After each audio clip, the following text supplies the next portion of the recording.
Hello everyone! So for today's video, nakita ninyo mga piso. Padakon ko pa na siya kay sunod po ako ng lutuon. So diri pa dong deta karon sa kangkungan ni mama. So nagpasalamat kita kay syempre may tanom si mama niya. Wala mi isod ano. Nagpasalamat ta sa tanom na nabuhi sa kilid-kilid.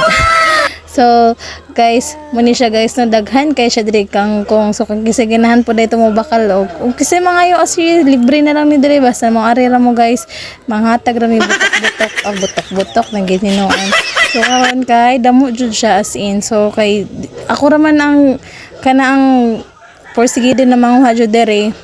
Di lang po nato palabihan kinapay ugma.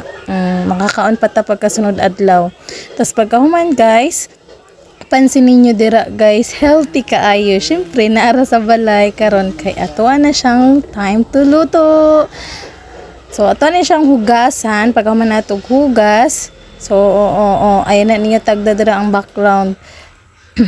Kuhanin na nato siya paton, then ready na ang sa kusina. So ibutang na nato ang mantika. So ready na ang mantika guys para sa pag-preheat. So apan-apan ang tawag na ni sa Bisaya ay namo pagbuot-buot. So butang na nato ni siya og kinang kuan lamas. So butang na pod nato ang kangkong. Para mas mulami siya, butangan nato siya og mamasitas. So charan! Lami kayo siya, ready to serve na. Thank you so much.